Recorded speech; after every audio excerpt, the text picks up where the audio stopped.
there, yarn lovers, it's Gary and I'm coming to you from my happy place, the Yarn Corner here on Vancouver Island in Canada. So welcome, welcome, welcome. Today is Sunday, October the 22nd, 2023, and how are you all doing? I hope you're well and staying safe. I'm recording a couple of videos today, so you may see a few things that looks very similar from the past couple of videos that I dropped. I'm not certain how I'm going to release the videos, I think a few days in between. So you'll be seeing this probably towards the end of October and gearing up for Halloween and all that fun stuff. So I hope that you are having some fun plans for Halloween. If you do celebrate Halloween and do something, that it's a safe one and that you have lots of fun. I want to hear all about it. So if you want to let me know what the plan is, you can write them down in the comments below. For those who have just tuned in for the very first time and wondering what this channel is all about, hi, my name's Gary and I've set this channel up to document all of my yarn and fiber crafting. So that includes knitting, crocheting. I do dabble in a little bit of yarn dyeing, and I'll talk about acquisitions, like where I purchase my yarn from or tools of my craft.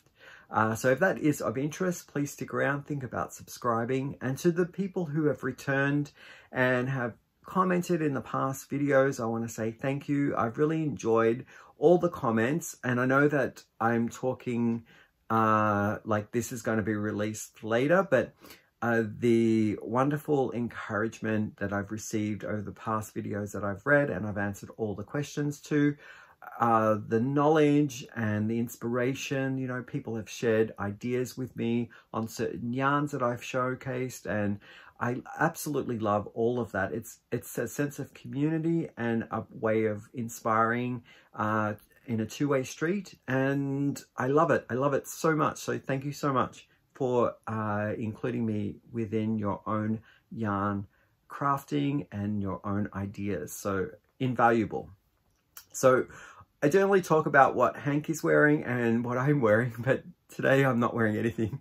Chad's my husband, must be talking about me downstairs. But Hank is my man form, and he's wearing a stitch sampler that I did, freeformed it in crochet, and I have a pattern book, a stitch book dictionary called the 1000 Japanese Stitches, and I'll include that down below as a link. And I practiced some of the stitches that were new to me. So in the book, it's great. Some of it is knitting and some of it is crocheting. I would say 3/4 of it is knitting, and then 1/4 of it is devoted to crochet. It goes through different things like filet, color work, different lace work, bordering, and a whole bunch of different things, which I thought I'll never get through in a lifetime, but what a great resource to have. So this piece behind me used scraps, and I finished it around 3 years ago, and it taught me a whole bunch of things like carrying yarn color. If I was like playing with two colors, it taught me different ways of counting stitches across. I mean, if you were to see the edge of the sampler, it's a little interesting and organic, but the measure of learn for me in this piece meant that it was worth doing, and I'm showcasing it today. So I think it looks okay on Hank, and it does remind me of all those fun learns that I learnt along the way. As the title suggests, I'm going to be talking today about a yarn club that I joined for 3 months, and that was with Trilogy yarns, and the proprietor, the yarn dyer, is Nancy, and I was chatting with Nancy to figure out what the best possible scenario would be for me to just sample, because I've loved her yarn. I've seen American YouTubers who get her yarn clubs open this before, and one of them is Ross from Smells Like Yarn. Just the way he reacts when he opens the yarn from Nancy's collections, it really made me want to have a little bit of that piece of excitement too, because we all love yarn, and just to have that feeling as well as work with the colors, it really spoke to me. So I wanted to jump in and see whether I could get 3 months worth of collections. I waited until October. We sorted out that she would dye up a few things for me and batch them all into one round, so I wouldn't have to pay for the extensive shipping to Canada. And that worked out fabulously. So I want to say thank you so much, Nancy, for doing that, because it did save me a whole bunch of money. Each of the shipments to Canada, I think in the end, came to like $30 US. So because I was able to batch the yarn the way it was, instead of monthly, I got 3 months worth. I saved myself a $60 shipping costs over the 2 months or the full 3 months that I would have received these yarns. So it came in this wonderful plastic bag, and the club that I'm talking about today is the Color Explosion Minis. And I am on this mini kick right now. I absolutely love minis, and I've picked out a couple of patterns that I am thinking I want to use my minis with. And I've made a collection in Ravelry, and what I'm going to do is I'll place this bundle that I created in the description box below. So if you're ever in I guess need to find out what is going on in my mind with these things, that link will be down below, and you can see some ideas that I have with these mini bundles and how to use them. That's in both knitting and crocheting. But I don't know, because I have opened it just to see that everything arrived safely, and it has, but I don't know which month is which. So I'm just going to pull from the top and show you the yarn, which could be either the month of August, September, or October. I think this might be, just because the colors are a little cooler and a little witchier, if that's a word. I think this might be October, and I'll tell you what variety of yarn base that I chose.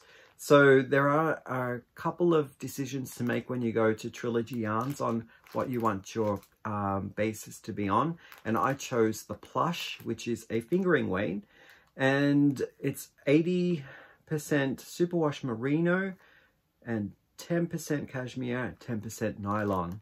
So I haven't felt it yet, but we'll take a look at the colors for what I believe might be October.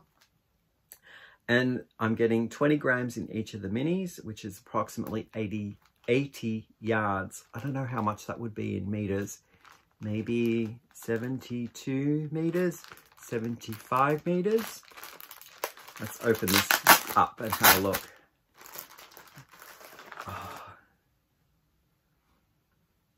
Oh, it feels very soft and bouncy. And look at that color. Yes. Yes, it does have a little bit of a spring to it, which is lovely for working with. So if you need to get into do fancy stitch work that maybe combine a few together in the one stitch, then I think this will stretch across and it'll be very forgiving with some lace work, yarn overs, you know, doing all that wonderful fun stuff. But look at the color on that. I think the softness factor for me, if I was to give it out of 5 being the softest, I'm going to give this a 4. And there's a little factor there of a wool factor, slightly rustic, but I could wear this against my skin with no undergarments required. And I absolutely love the color. So that's the first one from the set. The second one there.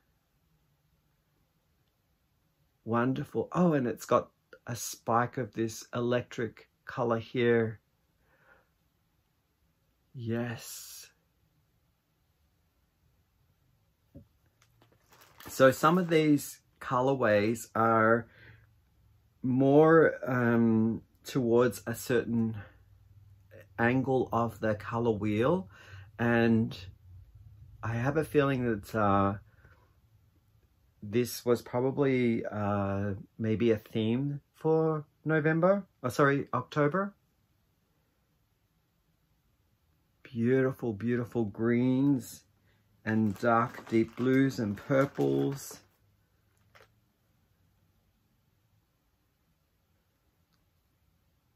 Very nice. This could be easily a unicorn tail. And a very midnight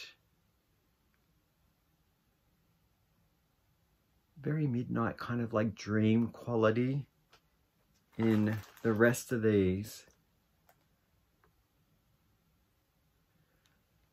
So beautiful. So the twist on it looks really nice. I think it's gonna show up in the knitting, perhaps, maybe that there is a twist in this. It looks like a medium twist, not too heavily twisted.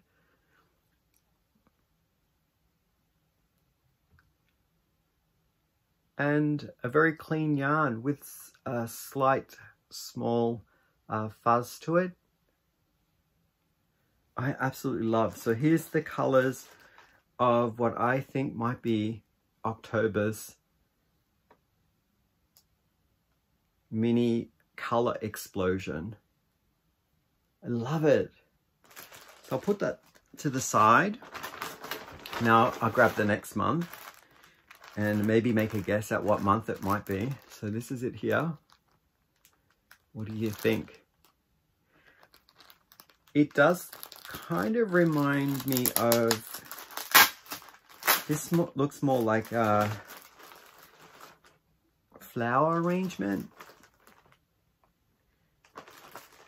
And I'm going to say berries. Berries in the, like, field. Maybe something that you would see in the fields. So we have this fuchsia pink one. And we have this one here, which is browns. Could be a walk in a forest or fields. When would you normally do that? Maybe in September you would be willing to go into a walk into some fields. Light blue and a bit of orangey. And this one here, foresty looking pieces. That could be like a brook, a river brook. And this one here, kind of open grass area with maybe a river that goes through. Yeah, so I'm going to guess, I don't know, I think this might be September's color walk in the wilderness. Okay, beautiful, beautiful yarn. And the last one that I have here, I believe this one looks to me like it's the end of summer. So I'm going to say it's August. And, oh, I didn't show you what the full color looks like there. It looks to me like there are evening sunsets and golden rays of the last bits of summer, like an evening sun. And this one here has the electric blue and speckles there of all different colors. Like, what am I seeing in here? There's a bright, bright yellow and almost looking a bit green. There's mint, and there are remnants there of some type of brownish red. So beautiful. This one looks similar to the walk in the woods. There was a paler green and also this blue that reminds me of a river that runs through the landscape. This one here.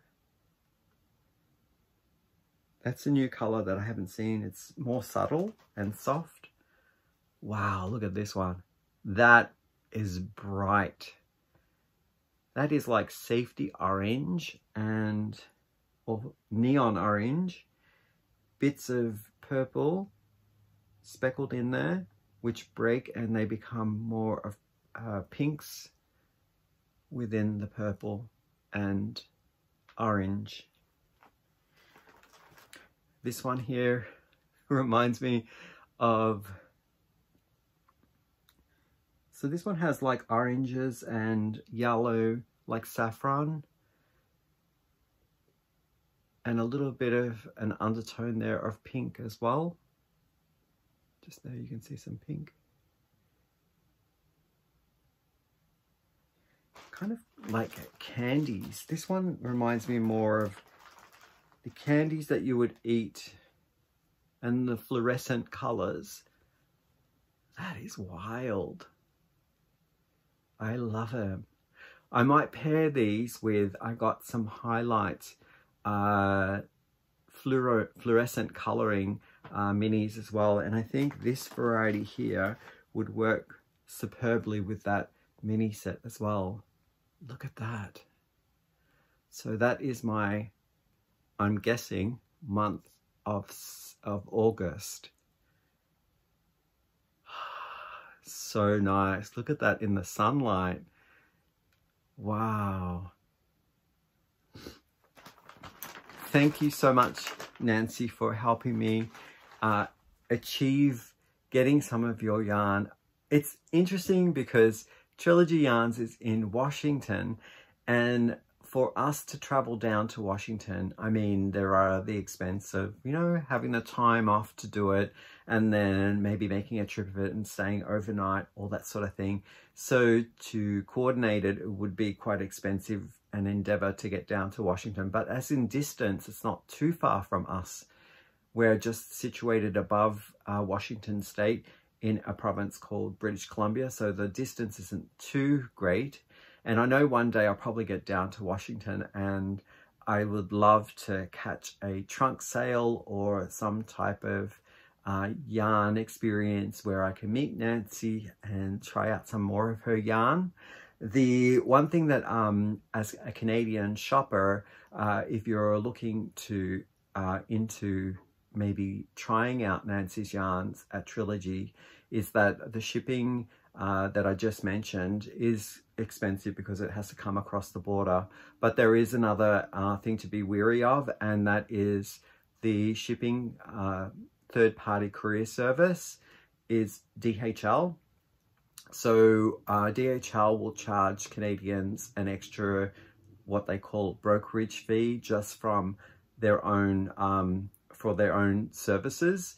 And when to get the yarn through customs and have DHL clear customs, they charge me a brokerage fee extra on top of the expense of the yarn and the shipping from Trilogy Yarns, and that extra was 40 Canadian dollars. Now, I don't normally do a order that has third-party courier services charges like DHL or FedEx or UPS coming across the border from the United States into Canada. So I generally would steer away from making those purchases, but I really wanted this yarn. So just to flag that up front, so that if you're a Canadian shopper and you're looking at Trilogy Yarns or other wonderful dyers that you see out there and you want to sample something, just to be conscientious of what type of delivery service that is coming into Canada, and expecting a charge if it is a third-party courier service. But I'm super happy that I got this yarn, and now I can play around with it, and I have some patterns that I've already gone through Ravelry and put to the side, and I might try them with these as well. So if you're interested in going along and having a look at the Ravelry collection, I will put it down below. Hopefully you can see it and you don't have to set up your own account to have a look at it.